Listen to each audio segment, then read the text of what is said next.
Olá a todos, me chamo Helena, tenho 72 anos. E o que eu vou contar para vocês hoje não é uma daquelas histórias que eu costumava ler para as crianças na biblioteca municipal, onde trabalhei por 40 anos da minha vida. Esta é a minha própria história. E ela não tem fadas ou finais felizes. Pelo menos não da forma que a gente aprende a esperar. Ela tem dor, tem traição, mas também tem uma força que eu mesma não sabia que possuía, escondida sob décadas de uma vida tranquila e, aparentemente, frágil. Meu marido, Roberto, partiu há 3 anos. Ele era meu norte, meu companheiro de uma vida inteira. Juntos, construímos não apenas uma família, mas um lar. Uma casa cheia de livros, de risadas e do cheiro de café fresco que ele fazia todas as manhãs. Quando ele se foi, um silêncio ensurdecedor tomou conta de tudo. A casa, antes nosso santuário, tornou-se um imenso mausoléu de lembranças. Cada canto me lembrava dele, da poltrona onde ele lia o jornal ao som dos seus passos no corredor. Eu me senti pequena, perdida, uma sombra vagando pelos cômodos que um dia foram o centro do meu universo. Sempre me viram como uma mulher pequena, de constituição delicada, alguém que precisava ser protegida. Talvez eu mesma tenha acreditado nisso por um tempo. Mas minha mente, afiada por uma vida inteira, dedicada às palavras e à organização, essa, eu sabia, continuava intacta, lúcida como sempre foi. É nesse momento de vulnerabilidade, nesse luto profundo, que a história que preciso lhes contar realmente começa. É uma história sobre como o amor pode ser distorcido até se transformar em uma arma, e como a preocupação pode se tornar a mais cruel das gaiolas. Tenho um filho, Ricardo, hoje com 45 anos, e sua esposa, Sônia, de 42. Enquanto Roberto era vivo, nossa relação era cordial, mas mantínhamos uma distância respeitosa. Eles tinham a vida deles, e nós, a nossa. Mas após a morte do meu marido, algo mudou. A preocupação deles, que antes era esporádica, tornou-se subitamente intensa, quase sufocante. Sônia, em particular, sempre foi uma mulher que me causava um certo desconforto. Ela tinha uma ambição que queimava nos olhos e um sorriso que, por mais que tentasse, nunca alcançava o olhar. Ricardo, meu pobre filho, sempre foi facilmente influenciado por ela. Um homem bom, mas de vontade fraca. Eu achava que, na minha idade, já tinha visto de tudo, que conhecia a natureza humana.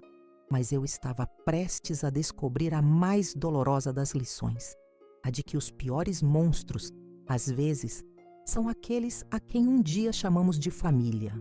O que estou prestes a revelar é o relato de como me tornei prisioneira dentro da minha própria casa, sob o pretexto de cuidado e amor. É a história de como a máscara da bondade caiu, revelando a face mais feia da ganância. E a mais importante é a história de como uma velha bibliotecária, que todos julgavam frágil, usou a única coisa que lhe restava, a sua mente, para reescrever o seu próprio final. Se esta história já começou a tocar-te el corazón, déjanos un me gusta, comparte este relato con alguien que necesite escucharlo y suscríbete al canal activando la campanita para não perderte ninguna de nuestras historias de vida que llegan al alma. Tudo começou de forma tão inocente, tão gradual, que eu mesma demorei a perceber a teia que estava sendo tecida ao meu redor. Cerca de 6 meses após a partida de Roberto, num dia chuvoso de outono, eu estava na cozinha, preparando um chá de camomila para acalmar a alma. O piso de ladrilhos antigos, que eu tanto amava, estava úmido. Um passo em falso, um deslize, e de repente, o mundo virou. Senti uma dor aguda no tornozelo e o baque surdo do meu corpo no chão. Não foi nada grave, de verdade. Uma torção feia, um susto imenso, mas nada que o tempo e um pouco de repouso não pudessem curar. Fiquei ali, no chão frio, mais assustada com a minha própria fragilidade do que com a dor em si. Com muito esforço, me arrastei até o telefone e liguei para o Ricardo. A reação deles foi imediata e, na época, pareceu-me a mais pura expressão de amor filial. Em menos de meia hora, Ricardo e Sônia estavam na minha porta, com os rostos contorcidos em uma preocupação que hoje eu vejo como teatral. Sônia correu para o meu lado, seus braços me envolvendo num abraço que me pareceu mais restritivo do que acolhedor. Mãezinha, meu Deus, que susto a senhora nos deu! Ricardo, olhe o estado dela. Não podemos deixá-la sozinha um minuto sequer, ela exclamava, com a voz embargada. Ricardo, sempre o eco de sua esposa, apenas balançava a cabeça, os olhos arregalados. A Sônia tem razão, mãe. E se a senhora tivesse batido a cabeça? E se não conseguisse ligar? Não, isso não vai mais acontecer. Naquela mesma noite, em meio a compressas de gelo e chás que Sônia insistia em preparar, veio a proposta. Eles estavam sentados na beirada da minha cama, suas presenças preenchendo o quarto que antes era meu e de Roberto. Mãe, começou Ricardo, segurando minha mão. Eu e Sônia conversamos. Nós vamos nos mudar para cá por um tempo. Meu coração deu um salto. O quê? Não, meu filho, de jeito nenhum. Eu não quero dar esse trabalho todo a vocês. Foi só uma torção. Em uma semana estarei nova. Sônia sorriu, aquele sorriso doce que não encontrava seus olhos. Que trabalho, Helena? A senhora é nossa mãe. É nossa obrigação. Nosso prazer cuidar de você. Pense nisso como umas férias para nós. Vamos arrumar o quarto de hóspedes. É só até a senhora se recuperar 100%. Não aceitamos um não como resposta. É pelo seu bem. E assim, no dia seguinte, eles chegaram com 2 malas. O que era para ser um tempo, não tinha data para acabar. No início, confesso, foi um alívio. Sônia assumiu a cozinha com uma eficiência impressionante. A casa, que andava silenciosa e um tanto negligenciada, voltou a ter cheiro de comida fresca. Ela fazia meu prato, trazia na cama, arrumava meus travesseiros. Não se levante, mãezinha, deixe que eu pego. A senhora precisa poupar esse pé. Ricardo, por sua vez, assumiu as tarefas externas. Ia ao mercado, à farmácia e começou a cuidar das minhas contas. Mãe, me dá aqui esses boletos. A senhora com a cabeça cheia de dor não pode se estressar com isso. Deixa que eu resolvo tudo no banco. Eles criaram uma redoma de cuidado ao meu redor. As minhas amigas da biblioteca, Lúcia e Terezinha, ligavam para marcar nosso café semanal. Era a Sônia quem atendia. Oi, Lúcia. Querida, olha, a mamãe está repousando agora. O médico pediu repouso absoluto. Assim que ela estiver melhor, eu peço para ela te ligar, tá bom? Um beijo. Claro, o recado nunca era dado. Quando eu perguntava, a resposta era sempre a mesma. Ah, elas ligaram. Sim, mas eu expliquei que a senhora precisava descansar. Elas entenderam perfeitamente. Não se preocupe. Quando a senhora estiver forte de novo, vai poder ver todo mundo. Os gestos eram sempre grandiosos, sempre públicos. Se um vizinho passava na rua, Sônia fazia questão de estar me ajudando a sentar na varanda, ajeitando uma manta sobre minhas pernas, falando em voz alta. Está confortável assim, minha querida? Quer um copo do água? Um suquinho? Para o mundo exterior, eles eram o filho e a nora perfeitos, dedicados, abdicando de suas vidas para cuidar da mãe viúva e frágil. E eu, no meu luto e na minha dor física, queria acreditar naquilo. Eu precisava acreditar. Era mais fácil aceitar aquele cuidado excessivo do que admitir a solidão avassaladora que a ausência de Roberto me causava. Eles preenchiam o silêncio, mas o som que eles traziam não era o da paz. Era o de uma atividade constante, de um controle que se disfarçava de zelo. A casa já não era mais minha. Minha rotina, meus horários, minhas comidas, minhas amizades, tudo passou a ser gerenciado por eles, e sempre com a mesma justificativa, repetida como um mantra. Um feitiço que me paralisava. É tudo pelo seu bem, mãe. A gente só quer te ver bem e segura. E eu, sentada na minha poltrona, com o tornozelo enfaixado, via minha vida sendo cuidadosamente desmontada e remontada por eles, peça por peça, em nome do mais sufocante dos amores. O meu tornozelo sarou mais rápido do que eles previam. Em 3 semanas, eu já andava pela casa mancando levemente, mas com firmeza. A bota ortopédica foi para o armário e, com ela, a desculpa para a permanência deles deveria ter ido junto, mas não foi o que aconteceu. A cada sinal da minha recuperação, uma nova preocupação surgia, como uma erva daninha que brota em qualquer fresta. Mãe, a senhora ainda está fraca. O médico disse que a recuperação total leva meses, dizia Ricardo, repetindo as palavras que, eu tinha certeza, Sônia havia plantado em sua boca. A presença deles, que no início foi um bálsamo para a minha solidão, começou a se tornar pesada. Um ar denso que dificultava a minha respiração dentro da minha própria casa. Os primeiros sinais foram sutis, quase imperceptíveis, como pequenas rachaduras numa parede que a gente só nota quando a luz incide de um jeito específico. Começou com o meu telefone. Eu sempre fui independente. Pagava minhas contas online, conversava com minhas amigas por mensagens, lia as notícias. Um dia, meu celular sumiu da mesinha de cabeceira. Procurei por toda parte, até que vi Sônia usando um aparelho idêntico. Sônia, você viu meu celular? Perguntei. Ela sorriu, um sorriso que não aquecia. Ah, mãezinha, o seu estava tão velhinho, travando toda hora. Eu e o Ricardo compramos um novo para a senhora, mais simples. Ela me entregou um aparelho grande, com botões enormes, daqueles feitos para idosos que mal sabem ligar.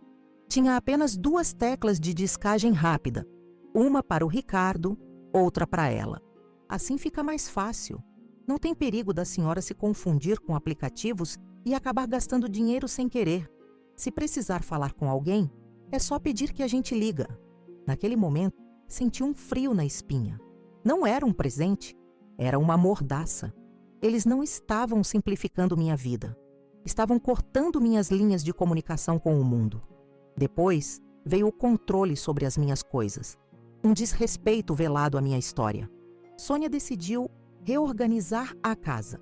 Este lugar está tão parado no tempo, Helena. Precisa de um ar mais leve, mais moderno, ela dizia, enquanto encaixotava os porta-retratos com fotos minhas e de Roberto. As almofadas bordadas que eu fiz foram substituídas por outras, lisas e sem vida. Um dia cheguei na sala e a poltrona de Roberto, o meu santuário de lembranças, havia sumido. Meu coração parou. Sônia, cadê a poltrona do Roberto? Ela estava na cozinha, cantarolando. Ah, querida, aquela poltrona estava com um cheiro de mofo terrível e o tecido todo poído. Dava um ar tão deprimido para a sala. Doei para uma instituição. A senhora precisa olhar para frente, não viver de passado. Ela disse isso com um tom de quem me dava o mais sábio dos conselhos. Mas seus olhos brilhavam com a vitória de ter removido mais um pedaço de mim daquele lugar. Eu não disse nada. Apenas me retirei para o quarto e chorei em silêncio, abraçada a um dos casacos dele que ainda guardava seu cheiro. A comida se tornou outra forma de controle. Eu sempre gostei de cozinhar, de temperar a comida do meu jeito, mas Sônia assumiu a cozinha como seu território. Meus pratos, antes saborosos, foram substituídos por sopas insossas, purês sem sal e frango cozido sem cor. A senhora tem que cuidar da pressão, mãe. Comida com muito tempero é um veneno na sua idade, ela decretava, colocando o prato na minha frente como se eu fosse uma criança incapaz. Se eu tentava ir à cozinha para preparar um simples café, ela, Posley, aparecia como um fantasma. Deixa que eu faço, querida. A senhora pode se queimar. Vá descansar. O prazer de comer, de escolher o que eu queria, me foi roubado. Eu era alimentada, mas não nutrida. O golpe mais duro, no entanto, foi o financeiro. Ricardo me abordou um dia, com uma pasta cheia de contas na mão e uma expressão de falso pesar. Mãe, a Sônia estava vendo aqui, e a senhora pagou a conta de luz 2 vezes no mês passado, e a do telefone está atrasada. Eu sabia que não estava. Minha mente de bibliotecária, acostumada a catalogar e organizar. Nunca falhava com datas e números. Mas ele insistiu. A gente entende. É muita coisa para a senhora se preocupar. Que tal se a senhora nos desse uma procuração? Só para cuidar dessas coisas burocráticas. A gente paga tudo em dia. A senhora não precisa mais quebrar a cabeça com isso. Senti o chão se abrir sob meus pés. Era a minha independência, a prova da minha capacidade, sendo questionada e arrancada de mim. Olhei para o meu filho, procurando o menino que eu criei, mas só vi o reflexo de Sônia em seus olhos. Cansada, humilhada e sem forças para brigar, eu assinei o papel. Foi como assinar a minha sentença. A partir daquele dia, a dinâmica mudou completamente. Eu não tinha mais acesso ao meu dinheiro. Recebia uma pequena quantia para meus remedinhos, como Sônia dizia com um ar condescendente. As visitas das minhas amigas cessaram de vez. Lúcia chegou a vir até o portão, mas Sônia a atendeu com uma desculpa ensaiada. Eu ouvi da janela do quarto: "Lúcia, que bom te ver. Mas olha, a Helena não está num dia bom hoje. A pressão subiu." O médico pediu repouso absoluto, sem visitas. Assim que ela melhorar, eu juro que peço para ela te ligar. Era uma mentira deslavada. Eu estava perfeitamente bem, sentada na cama e olhando para a parede. A casa, que já não parecia minha, tornou-se oficialmente uma prisão quando eles decidiram que as escadas eram um perigo mortal para mim. O porão, que Roberto usava como um pequeno estúdio para suas marcenarias, um lugar cheio de luz e do cheiro bom de madeira, foi o local escolhido para o meu novo quarto. "Mãe, pensamos numa solução maravilhosa", anunciou Sônia, com um entusiasmo que me gelou a alma. "Vamos arrumar o porão para a senhora. Assim não precisa subir e descer escadas. Não tem perigo nenhum de queda. Fica tudo no mesmo nível. A cozinha, o banheiro. É para sua segurança?" Eles não perguntaram. Eles informaram. Em 2 dias, minhas coisas foram levadas para baixo. O cheiro de serragem foi substituído por um cheiro de umidade e tinta fresca. A janela era pequena, alta, e a luz do sol mal entrava. Era um cômodo frio, isolado do resto da casa. Na primeira noite que dormi ali, ouvi um som que selaria meu destino. O som metálico de uma chave girando na fechadura do lado de fora. Meu coração deu um pulo. Gritei o nome de Ricardo. A voz de Sônia respondeu através da porta, melosa e terrivelmente calma. "Durma bem, mãezinha. É só por segurança. Às vezes a senhora fica meio confusa à noite e pode tentar subir a escada no escuro. A gente só quer que a senhora fique segura." Naquela noite, eu não dormi. Fiquei sentada no escuro, ouvindo o silêncio. O cuidado deles tinha finalmente revelado sua verdadeira face, a de uma jaula. E eu era o pássaro engaiolado, esperando sem saber o momento em que a porta se fecharia para sempre. 2 anos, 730 dias. É difícil para uma mente sã compreender o que significa viver por 730 dias dentro de um mesmo cômodo úmido, vendo a luz do sol apenas por uma fresta alta na parede, como uma promessa distante de um mundo que já não me pertencia. Minha vida se resumia ao rangido da porta 2 vezes ao dia, quando uma bandeja com comida era deixada no chão, e ao som dos passos deles no andar de cima, passos de pessoas livres que viviam na minha casa, enquanto eu apodrecia sob seus pés. O tempo perde o seu significado. Os dias se fundem. As noites são um borrão de pesadelos e solidão. Eu me sentia como um livro esquecido na estante mais baixa e empoeirada de uma biblioteca abandonada. Ninguém mais se lembrava de mim. Eu era Helena, a mulher que desapareceu dentro da própria casa. Minha única e frágil conexão com o mundo lá de cima era um antigo duto de ventilação, uma grade de metal enferrujada no canto do quarto que eu sabia terminava na parede da cozinha. Na maioria das vezes, por ele só passava o cheiro da comida que Sônia preparava para eles. Um lembrete cruel da vida normal que me fora roubada. Mas naquela noite, algo foi diferente. O ar estava mais pesado. A umidade parecia penetrar meus ossos com mais força e o sono simplesmente não vinha. Revirava-me na cama estreita, o coração apertado por uma angústia sem nome. Foi então que ouvi. Não eram os sons habituais de louça sendo guardada ou da televisão. Eram vozes, sussurros tensos, carregados de uma urgência que fez cada pelo do meu corpo se eriçar. Com o corpo todo trêmulo, Levantei-me e me arrastei até a parede fria. Encostei o ouvido na grade de metal, o frio do ferro chocando-se contra minha pele. A voz de Sônia era um silvo venenoso, cortante. Já faz 2 anos, Ricardo? 2 anos. O pessoal do bairro vai começar a fazer perguntas. A Lúcia já veio aqui no portão umas 3 vezes no último mês. A gente não pode mais sustentar essa história de que ela está indisposta, né? Houve um silêncio. E então a voz do meu filho, fraca, hesitante. Mas, Sônia, o que a gente vai dizer? A gente não pode simplesmente... A gente pode e vai. Ela o cortou, a voz subindo um tom, cheia de fúria contida. Escuta aqui, Ricardo, e escuta bem. A paciência acabou. A gente tem que vender essa casa logo. Eu já andei sondando um corretor. Com o laudo médico que a gente conseguiu, declaramos ela como incapaz de vez. Internamos ela no asilo mais vagabundo que a gente achar, um lugar bem longe daqui, onde ninguém a conheça. Cada palavra era um golpe físico. Incapaz. Asilo vagabundo. O ar me faltou. Tive que me apoiar na parede para não desabar, mas o pior ainda estava por vir. Com o dinheiro da venda da casa, continuou Sônia, a voz agora sonhadora, cheia de uma ganância palpável. A gente finalmente recomeça a nossa vida. Compra aquele apartamento de frente para o mar, no litoral. Longe de tudo isso, longe de todo mundo, só nós 2. Uma vida nova, Ricardo.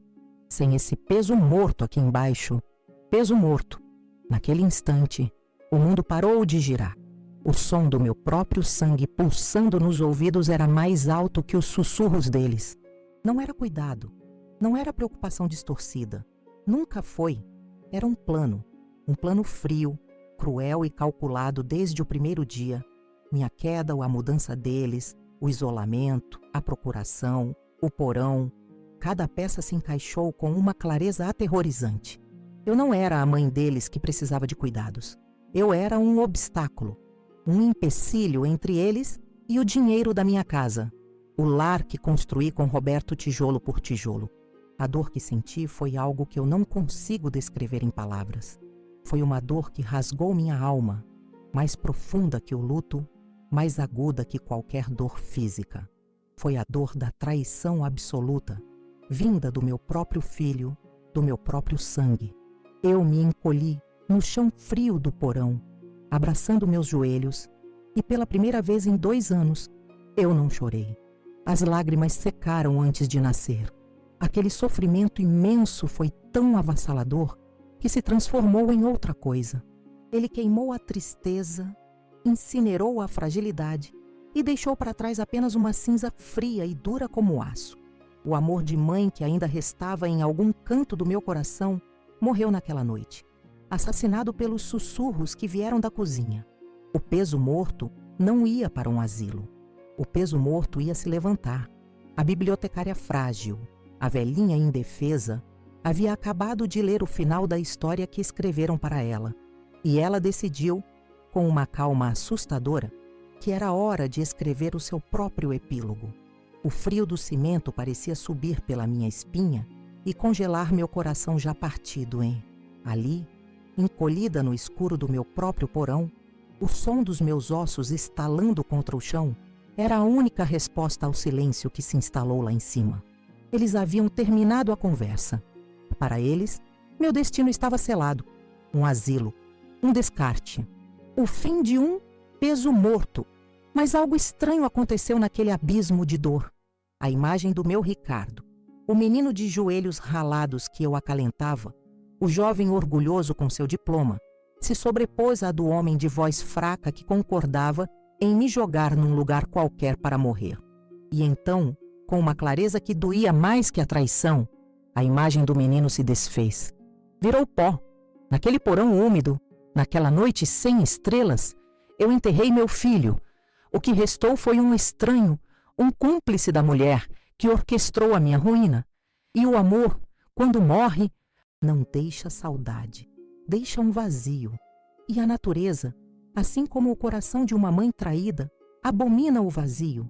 Lentamente, algo começou a preencher aquele espaço oco dentro de mim. Não era ódio, O ódio é quente, é passional, e eu me sentia fria como uma pedra de rio. O que nasceu foi uma calma, uma lucidez cortante. A bibliotecária dentro de mim, aquela mulher metódica que passou 40 anos organizando histórias, vendo começos, meios e fins, despertou. Eles me viam como um livro velho, de capa frágil e páginas amareladas, pronto para ser descartado. Mas se esqueceram de uma coisa fundamental. Eu conhecia a história inteira. Eu sabia onde cada personagem guardava seus segredos. Levantei-me do chão. Meus membros doíam, mas não era mais a dor da fragilidade. Era a dor de um corpo que se recompunha para a batalha. Olhei ao redor do meu cárcere. As paredes úmidas, a lâmpada fraca, a porta trancada. Eles pensaram que isso era uma jaula. Engano. Isso era o meu refúgio, o meu quartel-general. Aqui, longe dos seus olhos, eu podia pensar, podia planejar. Peso morto. A voz de Sônia ecoou na minha mente, mas agora a palavra não me feria, ela me definia. Um peso morto não se move, não reage. É exatamente o que eles esperavam de mim, e era exatamente o que eu lhes daria. Deixaria que acreditassem na sua vitória. Enquanto isso, minha mente, a única parte de mim que eles nunca conseguiram trancar, começaria a trabalhar. Eles haviam me subestimado, e essa seria a sua ruína. A frágil senhora do porão estava morta. Em seu lugar, nasceu uma estrategista. E o seu primeiro movimento no tabuleiro seria o último deles. O luto deu lugar ao cálculo. A dor, a estratégia, minha mente, que eles julgavam senil e confusa, nunca esteve tão afiada. Cada dia naquele porão se tornou uma sessão de planejamento. Eu não tinha papel, não tinha caneta, mas tinha as paredes úmidas como lousa e a memória como arquivo. Comecei a catalogar os hábitos deles, os horários, os sons. Sônia roncava levemente.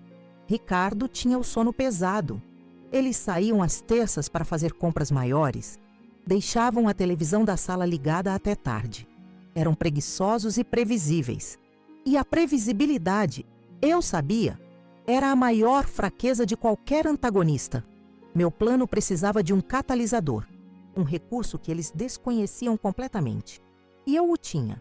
Roberto, meu marido, sempre foi um homem desconfiado, especialmente de novas tecnologias e da instabilidade econômica do nosso país.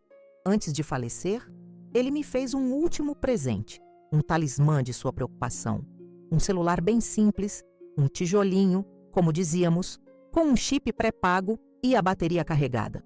Guarde isso, Helena, para uma emergência de verdade. Esconda bem. E eu o escondi. Estava costurado dentro do forro de um velho casaco de inverno que eles mesmos jogaram no porão, considerando-o inútil.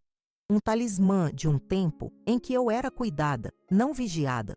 O outro elemento, a peça central do meu renascimento, era o seguro de vida de Roberto. 2 milhões de reais. Um segredo que ele e eu guardamos por anos. Ele não confiava em deixar uma quantia tão grande no banco, vulnerável a qualquer revés. A apólice estava num cofre bancário, e o contrato e a única chave estavam seguros, escondidos dentro de um livro de poemas de Drummond que, para Sônia, era tão útil quanto um manual em aramaico. Eles jamais o abririam. A ganância deles estava focada no que podiam ver, a casa, e a cegueira deles seria a minha arma. Com o corpo tremendo, esperei a noite mais silenciosa. Descosturei o forro do casaco com as unhas e retirei o pequeno aparelho. O sinal era quase inexistente, uma única barra que piscava intermitentemente, encostada no canto mais úmido do porão, onde o sinal parecia um pouco mais forte. Disquei o número do Dr. Almeida, nosso advogado de confiança por mais de 30 anos. Rezei para que ele ainda usasse o mesmo número. A chamada completou. Com a voz mais baixa que um sussurro, expliquei a situação, omitindo os detalhes mais sórdidos do meu cativeiro. Falei apenas que estava sendo mantida isolada e precisava agir. As instruções foram claras e rápidas. Ativar a apólice, transferir cada centavo para uma nova conta em meu nome, inacessível a qualquer um, e aguardar meu próximo contato. Ele entendeu a urgência. A engrenagem da minha liberdade começou a girar. Agora, faltava a armadilha, e ela seria construída com a argamassa da ganância deles. Lembrei-me das inúmeras vezes que Roberto reclamou da fiação elétrica da casa, especialmente a do sótão. Isso aqui é um perigo, Helena. Um dia a gente troca tudo. Nunca trocamos. E essa negligência se tornaria a minha justiça poética.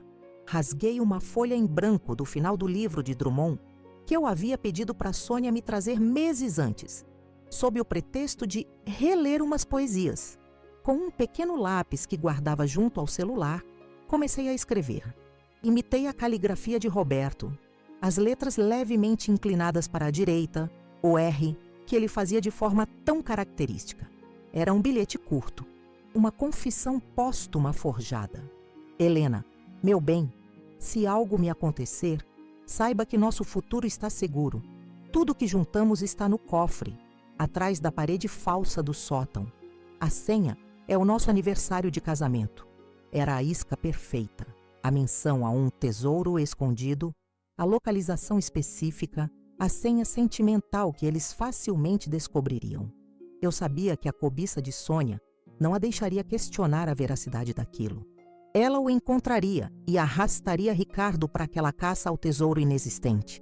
O plano estava traçado, a isca preparada, a armadilha montada na fragilidade da própria casa que eles tanto cobiçavam. Tudo o que eu precisava fazer era esperar o momento certo para deixar o bilhete onde Sônia o encontraria, ao lado do prato vazio na próxima bandeja que ela me trouxesse. Eu não era mais a prisioneira, eu era a caçadora, e o meu porão era o meu esconderijo, de onde eu observaria em silêncio a ganância deles devorá-los por inteiro. A manhã seguinte chegou com a mesma monotonia cinzenta de sempre. A porta se abriu, a bandeja foi colocada no chão, mas desta vez, quando a porta se fechou, deixei o bilhete ao lado do prato intocado. O papel amarelado, com a caligrafia que treinei por horas à luz fraca, parecia um fantasma do meu Roberto. Sentei-me no canto mais escuro, o coração martelando contra as costelas, e esperei. A espera foi a parte mais difícil. Cada minuto parecia uma hora. Finalmente, ouvi os passos de Sônia descendo para recolher a bandeja. O silêncio que se seguiu foi ensurdecedor. Eu podia imaginá-la vendo triste o prato, depois o bilhete. Ouvi um som agudo, uma inspiração rápida e contida, o som da ganância encontrando sua isca. Não houve gritos. Houve algo pior, sussurros febris. A porta do porão se fechou com um clique suave e ouvi seus passos apressados subindo a escada. Logo em seguida, a voz baixa e excitada do meu filho.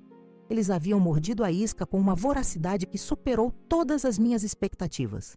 O silêncio da tarde foi quebrado por um novo som, vindo de cima, do sótão, um som surdo de pancadas.